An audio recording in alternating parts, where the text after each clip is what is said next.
this talk from our special guest speaker, who is beaming to us through the wonders and magic of technology from the Philippines, northern Luzon, part of the world that I'm very familiar with and very, very interested in and have very happy memories of. This is Anthony Dejolde. He is a remarkable man in his field. He has wielded his word crafting power to create web copy, blog posts, white papers, case studies, business plans, press releases, and a plethora of marketing collateral for various businesses. Anthony's sort of range of topics that he has expertise in is very broad as well. He's written about business, entrepreneurship, tech, lifestyle, music and the arts, and broadcasting stroke communications. I invited Anthony because he really offers expertise and knowledge in an area of writing which is very contemporary. It's, copywriting and marketing writing and content writing is something that has really sort of grown and been made possible by the digital age that we live in, and is still relatively new in the grand scheme of things.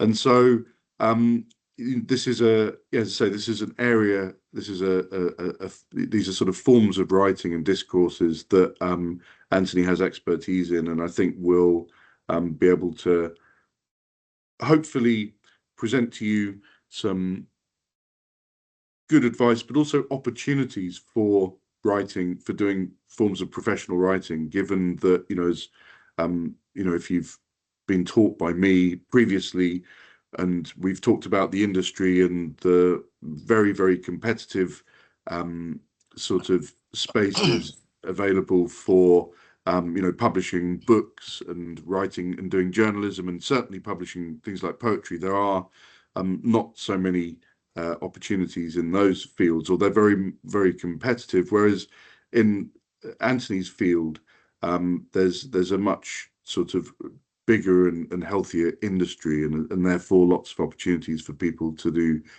paid work. So yeah, there will be very much a kind of professional writing angle that Anthony's coming from. So Anthony, I'm happy to sort of hand over to you now if you want to take it away and talk to us for as long as you like, and then we will have opportunities for questions. So Sure. Thank you very much for the for the very flattering introduction, Tom. I'm quite overwhelmed by the intro. Thank you very much. I really appreciate it, and I'm gonna take it from here. Yeah, all right. So, okay. Hello, everyone. I hope that you can hear me loud and clear. And I really appreciate this opportunity to be with you this afternoon. Afternoon for me, morning for you. Um, yeah, just a short intro from myself. Yeah, I do digital marketing, I do copywriting, and also content strategy. So I would like to share a bit of my experience prior to become a copywriter. I used to work in a radio station. I don't know if Tom is familiar with this, but I used to be a DJ, a radio jock in an FM DJ here in my area. And that's where I learned copywriting actually. Because when you work here in our area, if you work for a radio station, it's a very slim team. It's a very small team. So we are the announcers, reporters, newscasters, and we are also the writers. So we write our own copy for radio advertisements. And when I went into TV, I was also writing copy for TV commercials. So this just a bit of an intro. All right, so we're talking about copywriting today. I I was planning to share a bit of digital marketing, but I think I'm gonna focus with copywriting today because there's so much to learn about copywriting. And Tom has mentioned a while ago that it's relatively new, and the internet has opened a lot of doors of opportunities for us and even for students like you. And I would like to share some, a bit of what I know about copywriting. All right. So, copywriting is a process of writing persuasive marketing and promotional materials for businesses and nonprofits, and it's learnable. We can learn it. It is a very in-demand skill in with broad opportunities today. So I would like you to pay attention to four words from the simple definition. Persuasive. If you write copy for businesses, it should be persuasive. So it should lead them or motivate them to do something after reading your copy. Okay, so it's also promotional, and it's learnable.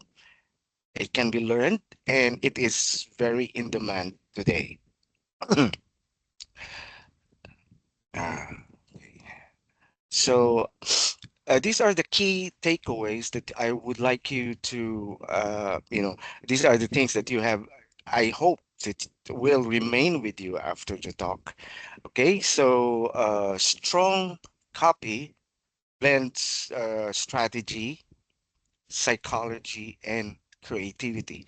So most of the time, if we hear the word copywriting, we always think of creativity, but we forget to mention strategy and psychology.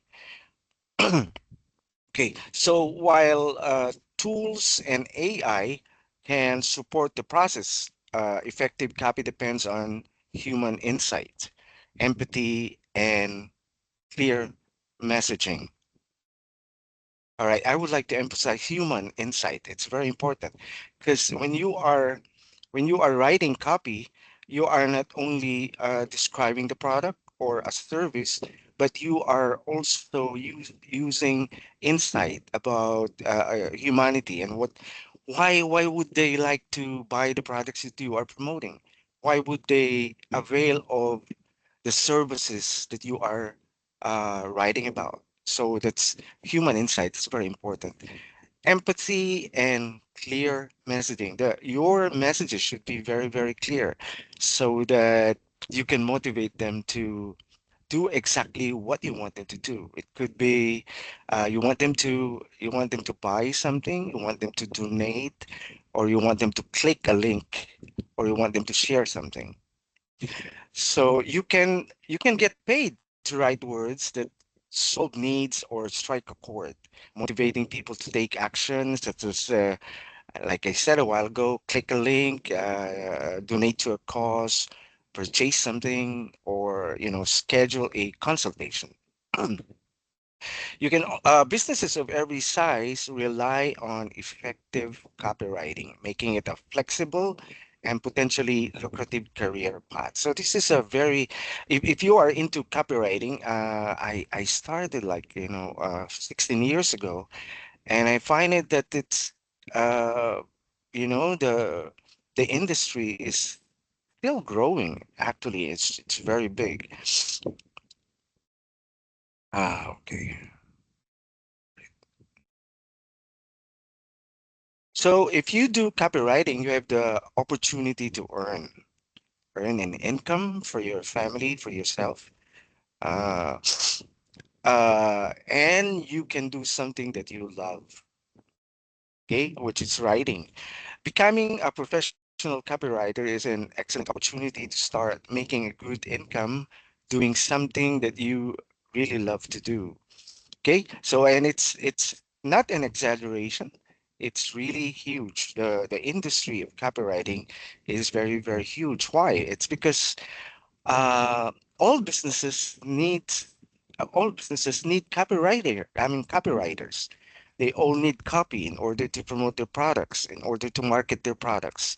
So, according to Coherent Marketing Insights, the global copywriting services market size is expected to reach 42.2 billion by 2030. So it's really big. Businesses around the world, both big and small, spend a lot of money on copywriting services each year. And there's really a high demand for copywriters. So if you are thinking about it, if you are thinking to become a copywriter or maybe have a side gig writing copy, then you can be confident that sooner or later you can jump in and join the field of copywriting. So, not to mention the high demand also makes it relatively easy for new copywriters to break into the industry and start landing, uh, you know, your first few clients. So, because I mean, copywriters are in demand and the industry is big, it's relatively very easy for you to join the bandwagon. Okay, so what is writing? Let's have a more in-depth definition this time. So the purpose of copywriting is to capture the attention of potential customers, solve their needs or desires, inform them in a remarkable and trusty way. And this is very important because the first few lessons that I've learned while working in a radio station is that you have to sound sincere. You have to, when they read your words, you they should see sincerity in your words, and that's a cue for them to buy the products that you sell, the products that you are promoting. Excuse me. And drive action or results. It can be used to build brand awareness. That's only one way. Promote events or causes. It could also educate customers about the product and more.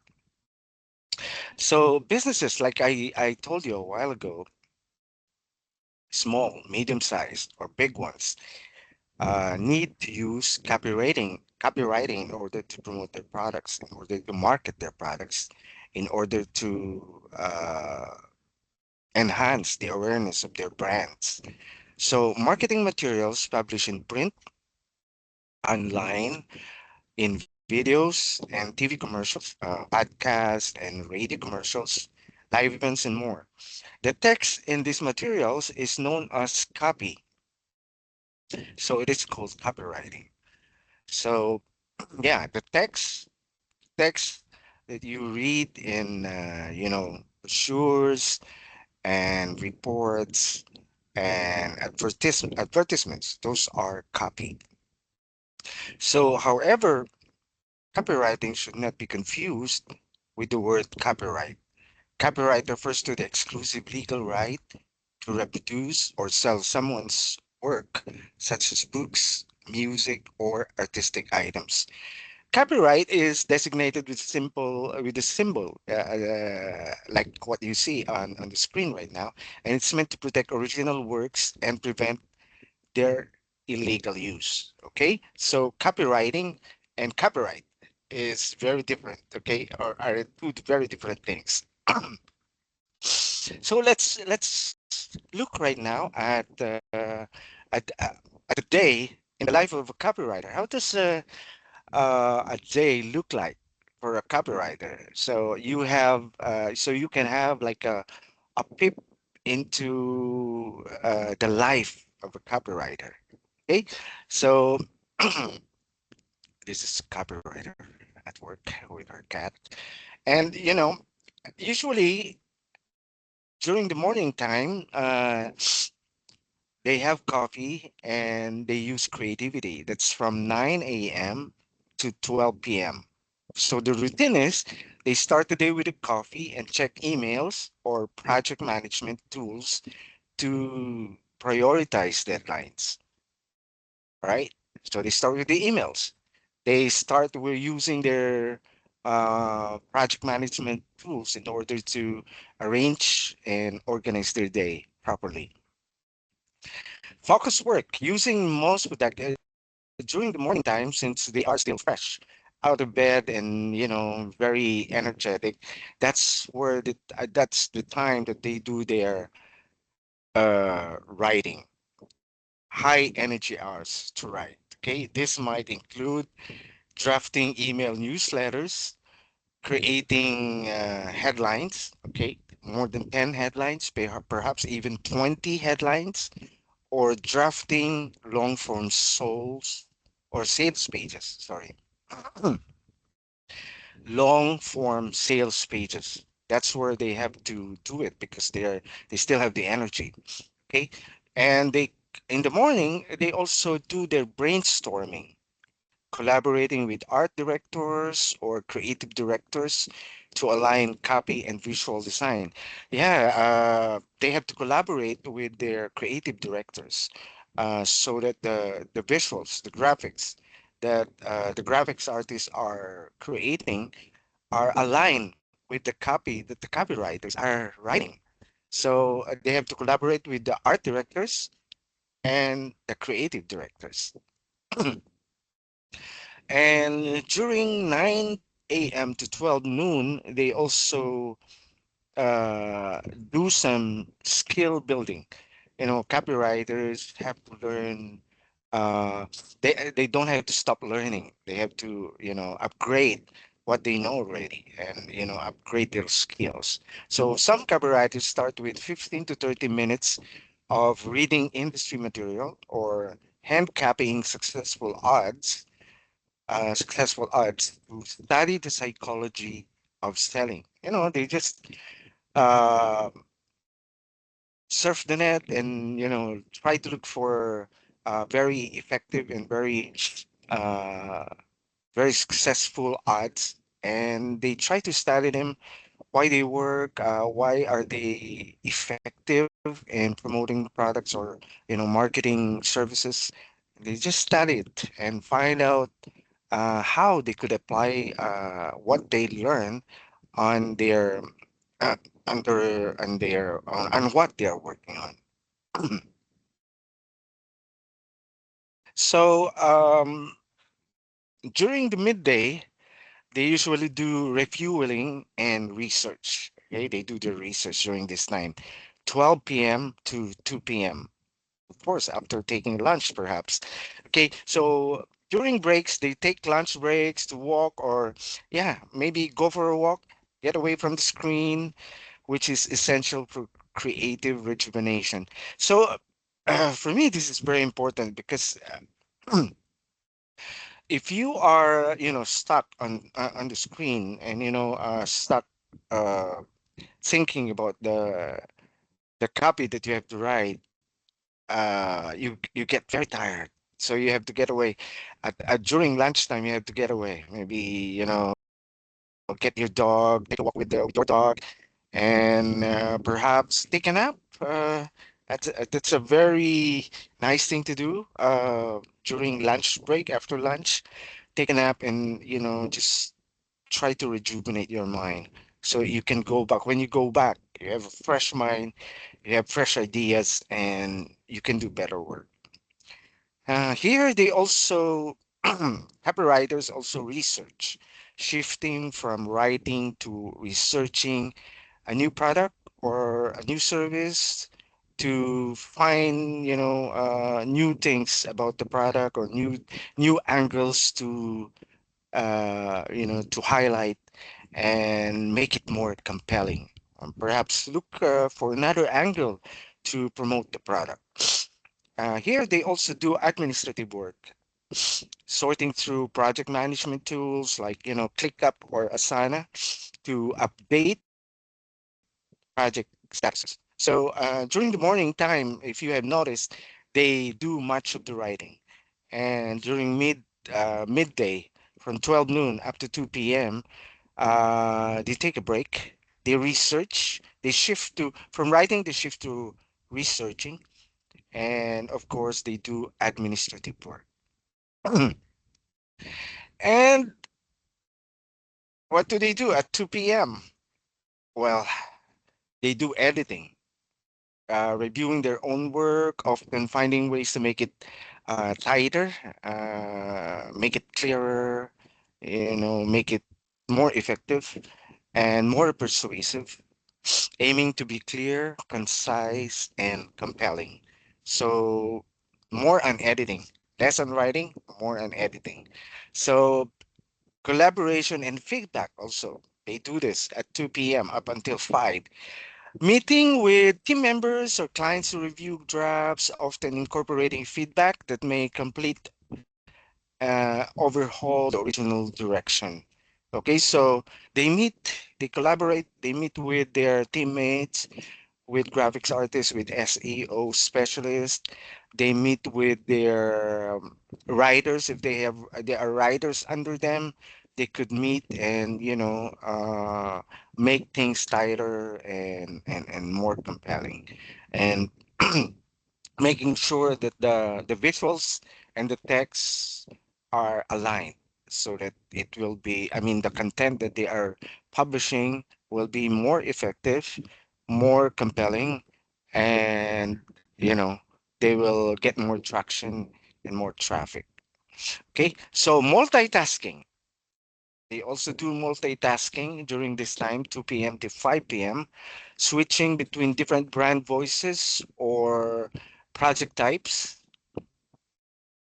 such as moving a technical blog post to a social media caption. So during this time, they also do um, check on their tasks. Like, copywriters usually have several clients. They are working for several clients uh, at one time. So here they multitask. Okay, so they check their brand voices because one brand has a different voice. Uh, brand number two, brand number three have different voices, so they have to adjust. They have to adjust their content, their text, the copy that they're writing. They make sure that they are aligned with the brands that they are promoting or the project types that they are doing. Hey, so evening, what do they do during evening time? At 5 p.m. onwards, what do? They wrap up things. They wrap things up, okay? Completing timesheets for billable hours. And of course, they plan for tomorrow's activities, briefly outlining tasks for the next day to ensure a smooth start to the following morning. Okay, so that is basically how a day looks like for a copywriter. Um, well, sometimes Monday is quite different to Tuesday, and Tuesday is quite different to Wednesday for copywriters. It's not the same. It's not the same thing every day. So there are times when, um, basing on my experience, there are times when I need to write up until 3 or 4 because I have deadlines to meet. So I cannot I cannot take a nap during the time because I have to meet deadlines. So I have to write up until 3 or 4 p.m. So there are days like that. Okay, so let's move on. Let's take a look at another writer, a young one, a senior copywriter, and let's see what she says about her day. Let's watch the video.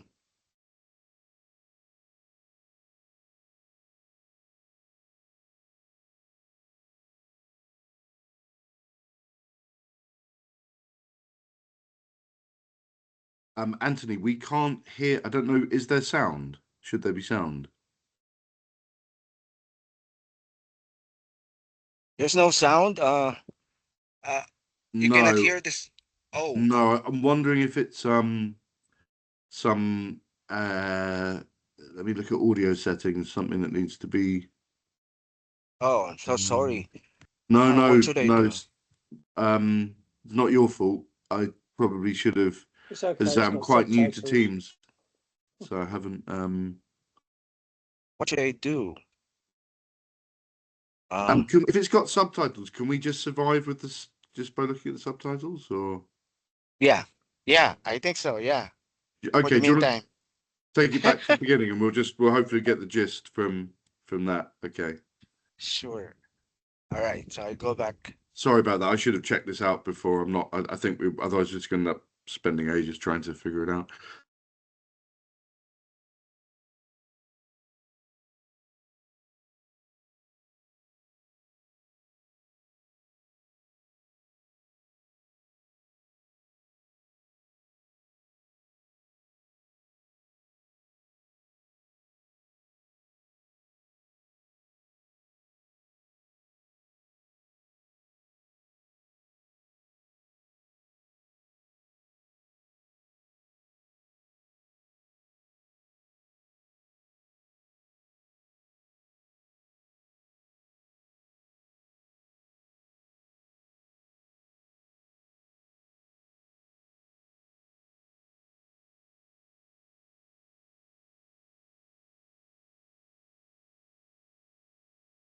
All right, so sorry for that.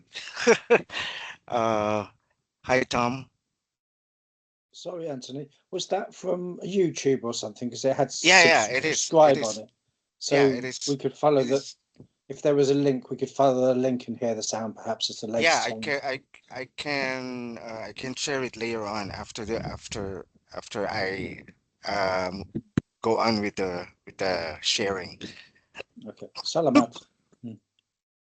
Yeah, okay. So, yep, sorry. So, what jobs can you get as a copywriter? Actually winding down, Tom. All right. So, what kind of jobs you can get if you can get into copywriting? So, of course, copywriting is the number one. You can also have technical writing. Technical writing is don't don't be confused by the term. Technical writing means you are writing about a certain subject. uh, let me describe it this way. In technical writing, like what I did for one BPO industry, a call center here in the Philippines, I wrote manuals. I wrote manuals for trainers for the call center industry. So, sorry. Um, we usually have trainers because they have to train customer service representatives and they have to use a manual. So we, the writers, the technical writers for the company, create the manuals for the trainers in order for them to teach the new employees, the new customer representatives. So that's what I mean by technical writing. And content writing is very general. Content can be video, content can be radio ad, content could be blog post, content could be reports and uh, podcast. These are all content. These are all content. So content writing is quite general. Grant writing is self-explanatory. You have to write grants for mostly foundations, mostly non-profit organizations. Okay, so screenwriting is very obvious. Also, you have to screenwriting for the movies. All right, you have to write the screenplay in order for them to create new movies for the dialogues and everything that happens in the movie. Okay, and blogging is quite popular these days. So some of the students of Tom have done blogging, and I also do blogging at the moment and editing. You can also be an editor if you are a good writer and you could edit. You could work as an editor for magazines for digital magazines. Okay, you could also do social media managing, ghost writing, freelance writing is very general. Also, you can You can write for blogs, for websites. You can write for any organizations that need content for their for whatever they publish, or they need freelance writers to write copy for them. That's freelance writing for you. Freelance writers could also be journalists. All right. So if you are a freelance journalist, you can be working for an organization in a freelancing or a freelance arrangement. Okay. Journalist is quite self-explanatory also. Translator, you could also work as a translator. And content strategy. With regards to content strategy, it's easier to explain it if we explain it uh, in a website or in a blog. Okay, so blogs tend to have a lot of articles or blog posts inside the blog or the website. So content strategy is applied if you want to introduce one topic, then you have to make it sure that you have an introductory topic, and then I mean, the next level of topic, and then the next one. They should be arranged in such a way that the visitors of the website will understand the articles that will come later. So there should be an introductory, there should be pillar articles to read first before they could read the other articles and blog posts in the website. So there has to be a strategy on how you should arrange the articles within the blog or within the website. Ghostwriting jobs, uh, you write for other people, and yeah, you write for other people, making them the owners of the articles that you write. So when you are a ghostwriter, you don't put your name, or you don't have to put you cannot put your byline after the article. So since you are a ghostwriter, for example, you are writing for me, the article that you have written will be owned by me, not by you, because you're a ghostwriter. So that's how a ghostwriter ghostwriting works. That's how ghostwriting jobs work. Okay, medical writing. This is a very specific kind of writing. You write for the medical field. So usually, medical writers write for medical digital outlets or digital magazines. Or you could be a writer for a doctor. Doctors are very busy, so they hire writers to write medical reports for them. So the medical writing field is quite specific, and so most of the writers that they hire have medical backgrounds. So there could be nurses, or they could be medical students, or they could be doctors themselves in order to write medical stuff. And SEO writing, search engine optimization writing, quite popular these days because you cannot be found on Google or Bing or Yahoo if you won't try to optimize your articles or whatever you write with SEO, search engine. If they are not SEO optimized, the writings or the copy that you will write will not be found on the internet. So SEO writing is very, very important. All right, I think I've done my part, Tom. Uh, it's not as long as you have expected, but yeah, they can ask some questions if they want. I hope that I can answer some questions. Thank you so much, Anthony. That was a really clear and concise presentation, a lot of really useful information there. And I think you make actually, your line of work in these, the sort of, this particular direction in professional writing seem very kind of realizable to people. So I really thank you for that. So round of applause for there's only a few of us, but thank you very much. Thank you, thank you. Anthony. Does anyone have any questions for Anthony about anything? Yeah, I think I may do. Tom. Please go ahead, Didi. Yeah.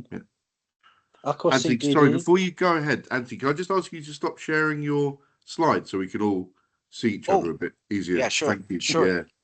Yeah. There you go. Yeah. Perfect. Thanks. Oh, we only just see you two bigger because none of us have got our cams on. Oh, okay. Well, but we'll put up with it, I expect. So, magandang hapon, Anthony. Ako si magandang Didi. hapon.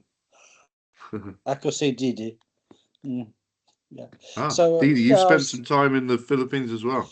No, but because I'm a nurse by profession, and I've done lots of adaptation with lots of Filipino nurses. So I've picked up a smattering of what I call occupational Tagalog. Of course, the one they most happily receive is umuwi na. Yeah. So yeah, I was quite when you were talking about medical copywriting, that'd be something that I'd have experience to do, because some of it's being aware of the terminology and the kind of the context of whatever it's writing reports and things, the context specific content, I guess. And when you were kind of talking about the day in the life of the copywriter, I very much saw kind of a parallel with the way that I kind of plan my mornings every day. So I was up at like 5:30, 6 o'clock this morning, and then the first thing I do is I get a coffee, and then I sit and I write until I think it was 1 minute past 9. So that I kind of,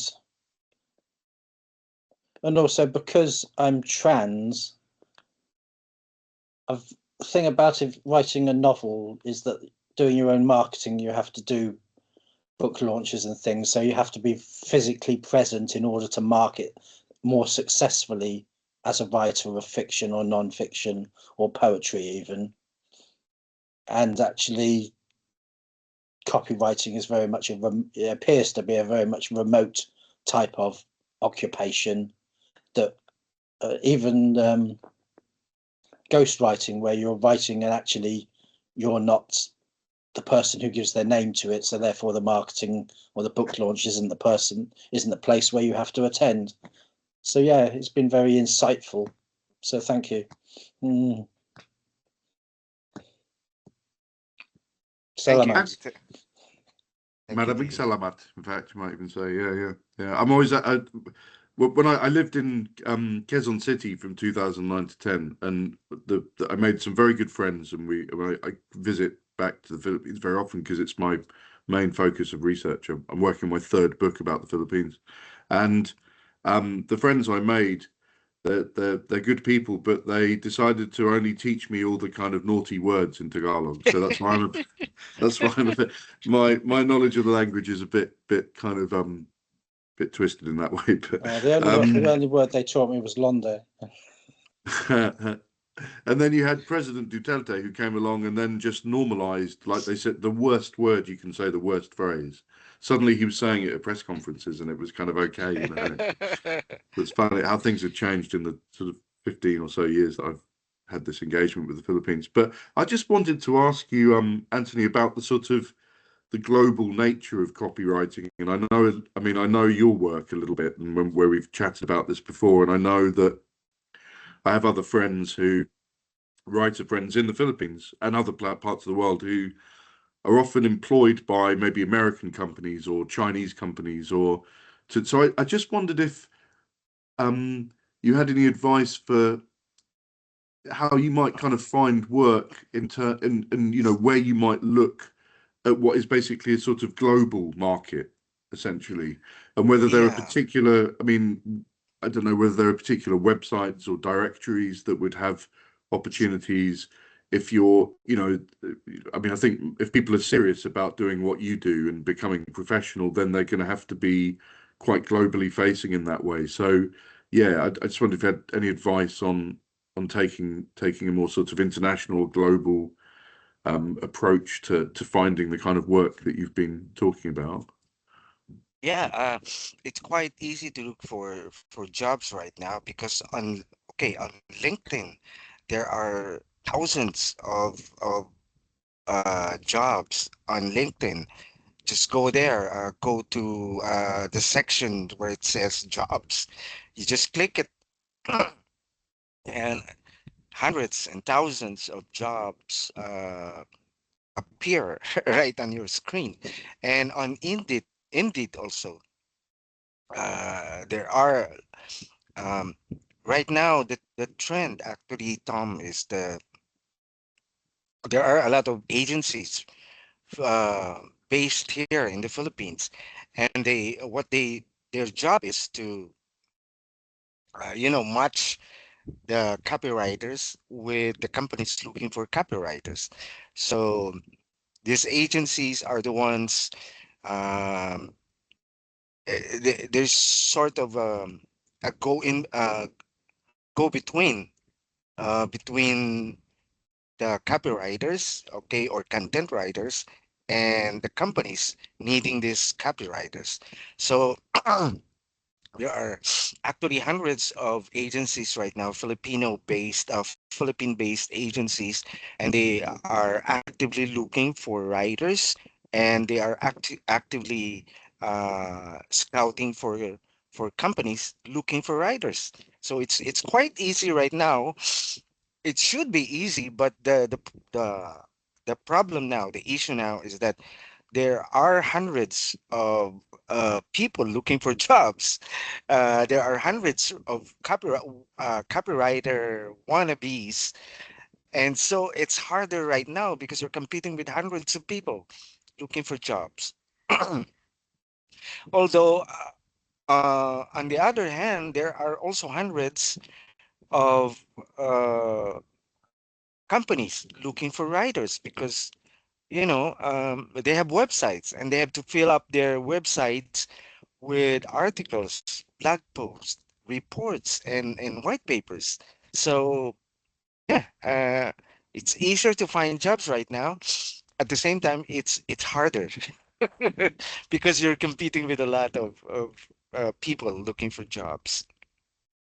So there's also this platform called Pro Blogger. It's a website, but they have a job board. So Pro Blogger is a nice one to look. I mean, it's a job board. It's a nice one to go to if you're looking for copywriting jobs, content writing jobs, and for other kinds of writing.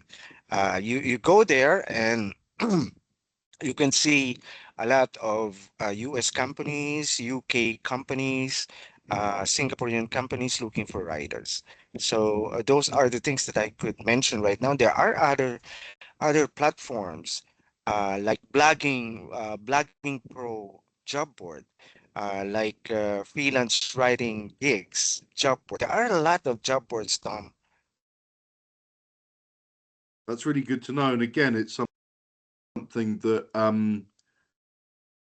is an opportunity for people who want to write, and maybe they're not going to make enough money from their novels or their poems anytime soon. But in the meantime, it's a way of using your skill set as a writer to actually hopefully sort of pay the bills. Certainly I am someone I don't have anything like the experience that you have, but when I started out, I made the decision to make my living from writing in my mid-20s.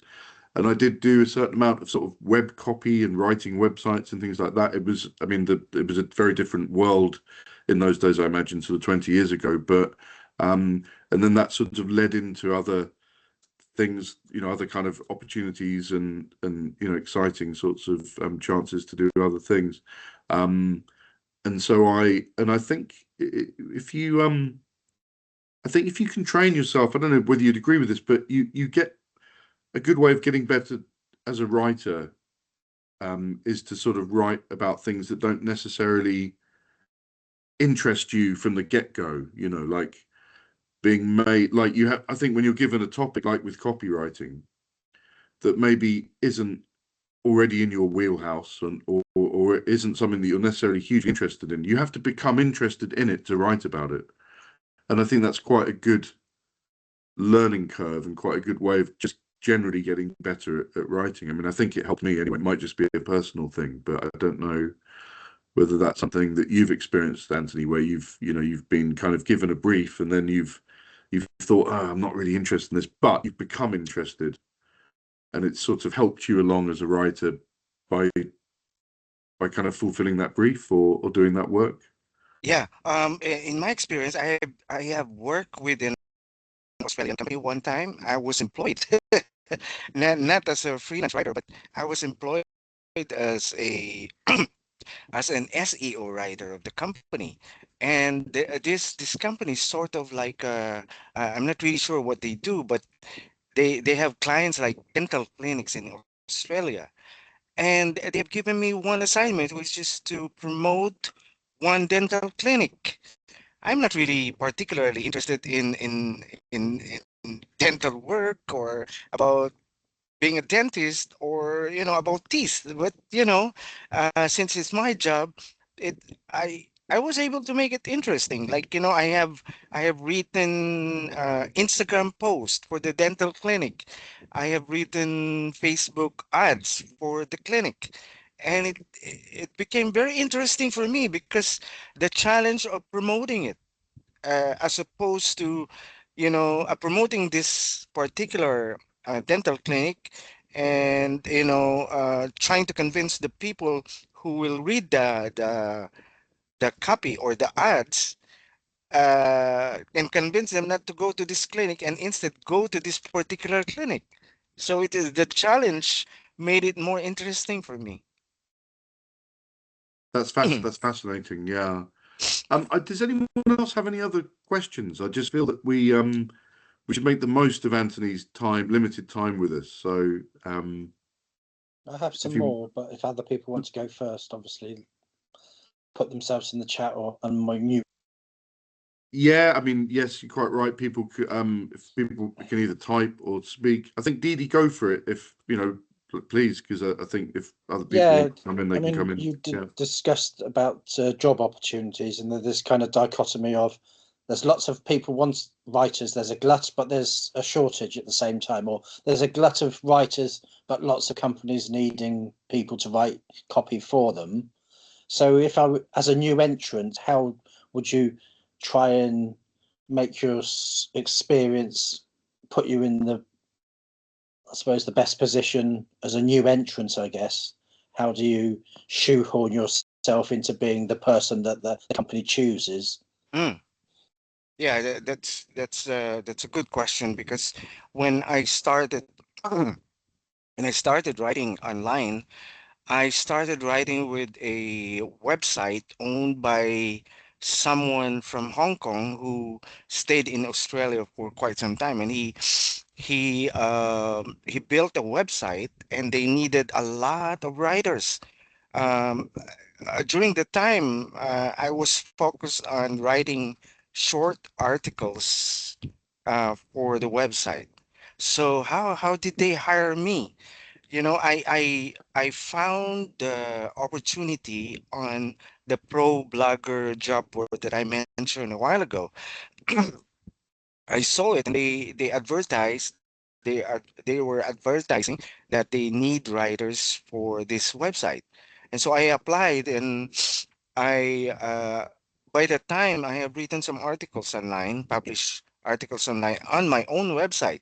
So what I did is to, write a very informal resume, a very informal profile for myself, mentioning that I have written such and such, and I have uh, tried to get some links from my website and then put it on my profile. And I sent uh, I sent my profile, my very short resume, and send it to the advertiser. And fortunately, they picked me as one of the writers. So the only thing that I did is to write my own profile, write a short resume, and then included the links on my own website, the links of my articles on my own website. And they kind of like what they saw, and they hired me.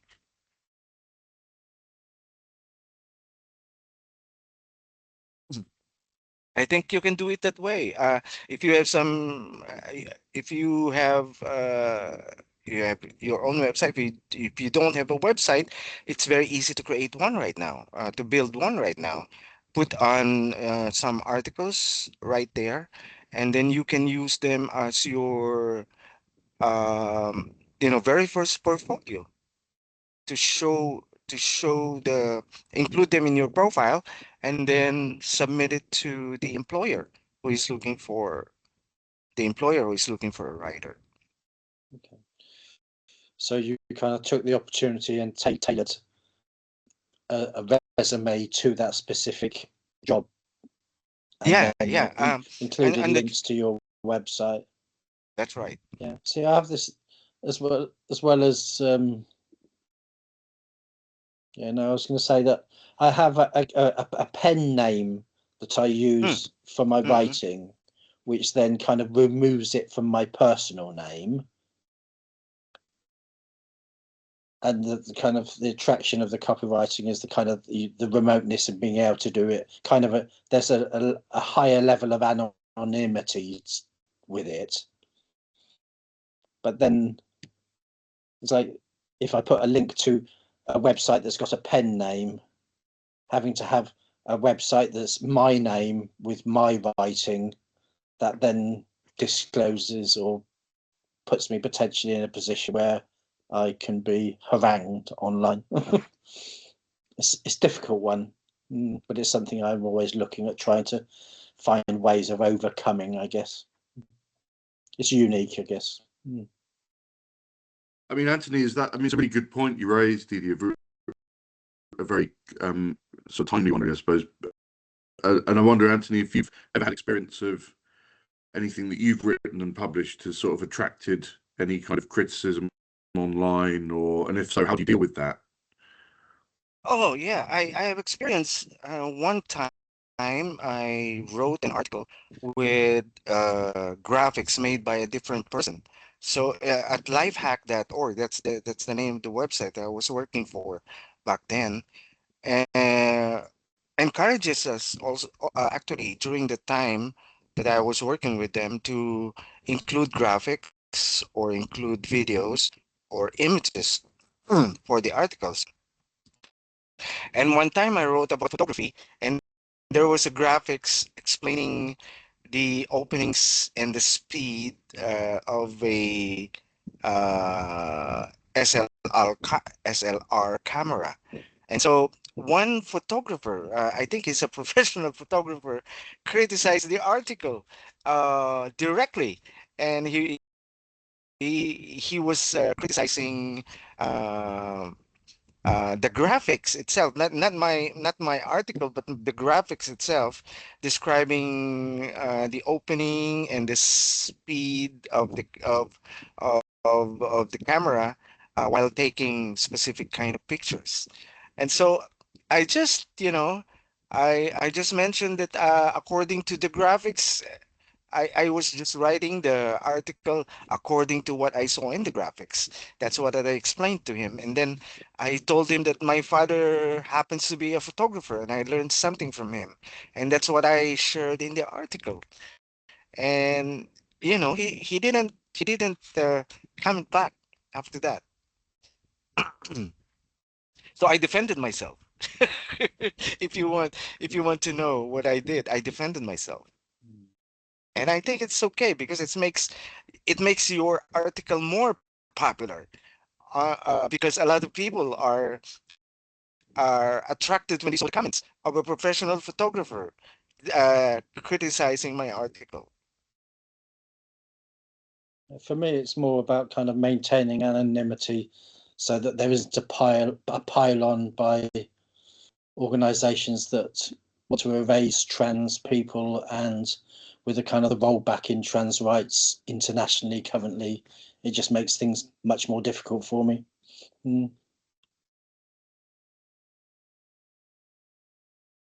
Something else I wanted to ask, Anthony, is whether you have bad actors that you have to deal with, companies that don't pay up or don't pay up on time. I've had my bit of experience with this as a journalist, but there's a union. I know there's a union as an NUJ in the Philippines, because I met the chairwoman of it a few years ago. We have an NUJ in the UK as well, and they're very good at sending a kind of threatening email to an editor or a media owner if they don't pay up. I just wonder if, as a freelancer in your industry, whether there are the same kinds of protections, or whether there's any. I guess it's not really unionized in that way, is it? Or There is an American organization, a union of freelance writers. Although it's American based, so it's a US based organization. So I'm not a member of it. So one time I experienced that also. I think I have shared this with you also. I wrote a guest post for one website owned by an American. It's an American, it's a female writer. And she didn't pay me. She didn't pay me.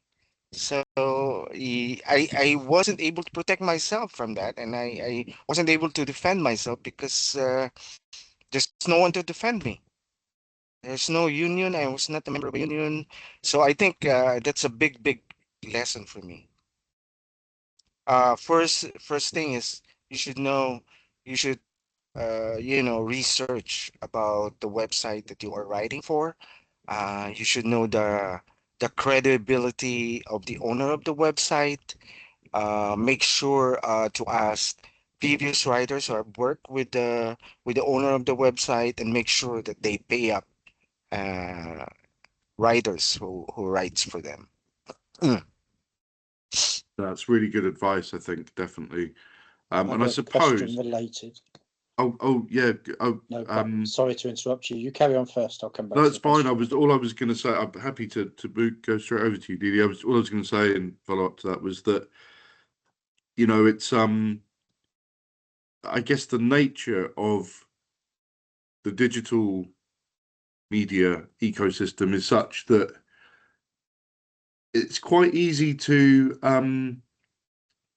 if you have a profile, as you do, Anthony, and even if you don't have much of a profile, it's quite there are lots of opportunities to share your experiences online and do some reputational damage to a company if they're going to treat people badly, and to let the public, warn the public that way, presumably. I mean, in a way that before the digital age, unless you took out an advert in a national newspaper or something, you wouldn't be able to get that kind of restitution, or that kind of sort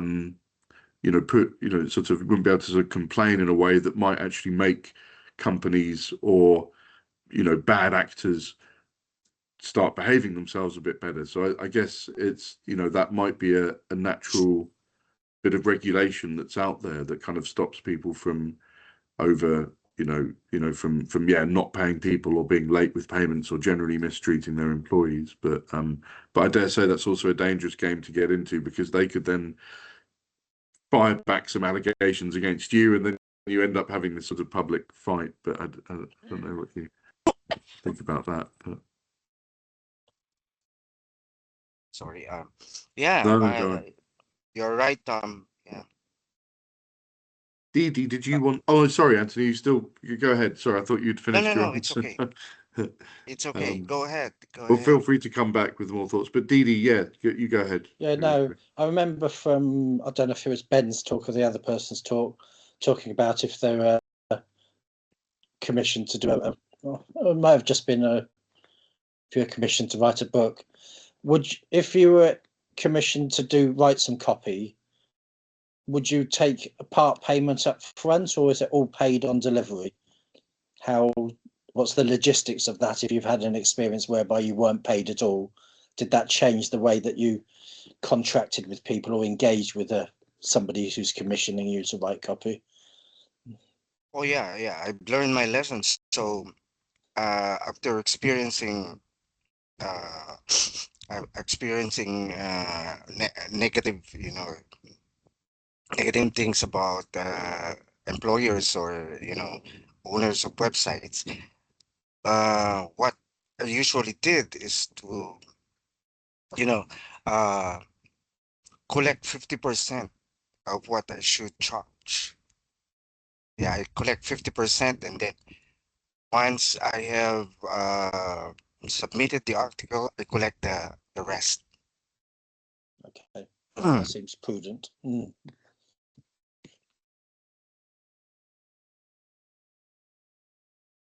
There are other platforms like Upwork, where the method that they use is using an escrow. Um, so sorry. All right. They use an escrow, and so um, um, so they are a platform where they hire freelance writers, and there are clients, and they are the go in between. So they sort of control the escrow. So if the client won't pay, then the platform will be the one collecting from the client, or they could ban the client from joining the platform. Um, Usually, and there are reviews also. So after one freelance writing job, uh, they, you could write reviews about working with the client. And so what you have experienced, you can write. There are a lot of writers who have written bad reviews working with the client. And so with that scenario, they think twice whether they will pay you very late, or uh you know delay payments, or pay you lesser than what you have talked about. So they are afraid to have bad reviews because no writers will be working for them.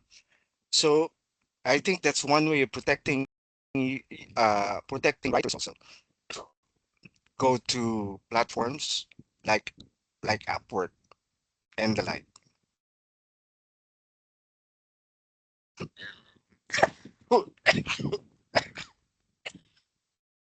Don't worry, Anthony. You'd fit in perfectly well in the UK at this time of year because everyone's got a cold or a cough, and I'm having to mute myself occasionally while I have a coughing fit. So don't feel self-conscious about that at all. Any other sort of final questions for Anthony before we wrap up? Or comments that people might want to make. I mean, Anthony, maybe I'll just sort of finish by asking you what you're kind of working on at the moment. If there's anything exciting that you wanted to share with any projects ongoing, or maybe that you're looking forward to starting. Right now, yeah, Yeah. I'm building a new website right now because I'm trying to build an agency, marketing agency at the moment.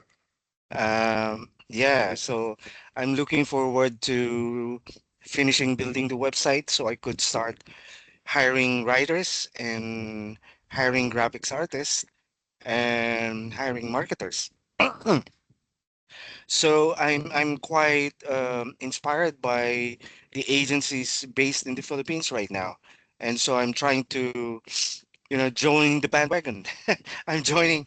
I'm I'm building my own agency so I can hire writers, and I can serve clients from the US, from the UK, from Singapore, and from Europe. And this one is really an exciting project for me. Well, that's really exciting, and we wish you the best of luck with that. Perhaps you can come back and tell us how that is going, because I think there would be lots of insights that would be interesting to us about, building a sort of wonderful thing such as that. So, well, I will send you a link to to the recording, because I'll make that probably put it on my YouTube channel. So and I'll obviously share that with students as well, so they can want to maximize the number of people that can kind of learn something from you. So that'd be great. Just remains for me to say thank you, Malaming Salamat, and take care, ingat, or that kind of thing. And yeah, and have and I know it's getting quite late in the Philippines, so I hope you have a restful evening, and it would be great to speak to you again soon. Yeah, thank you very much, Tom. This is really I this is such a big thing for me, because this is my first time, sharing a talk with people in the UK, and with you, also a personal friend. So this is really something big for me, a very good experience for me, and I am this is this is really a very good thing for my portfolio, because this is the first time that I'm invited to speak for a school in the UK. Thank you very much for the opportunity, Dom. Well, we're pleased to help, but I think we're also you've really helped us as well, Anthony. So we really appreciate that too. Okay. Salamat sa tulong mo. There you go.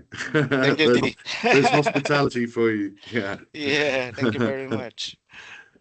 Okay. Thanks again, everybody. Goodbye. All right. Take care. Bye. Thank you very much, Tom. Bye. Thank you, Didi, and the rest of the guys. Salamat.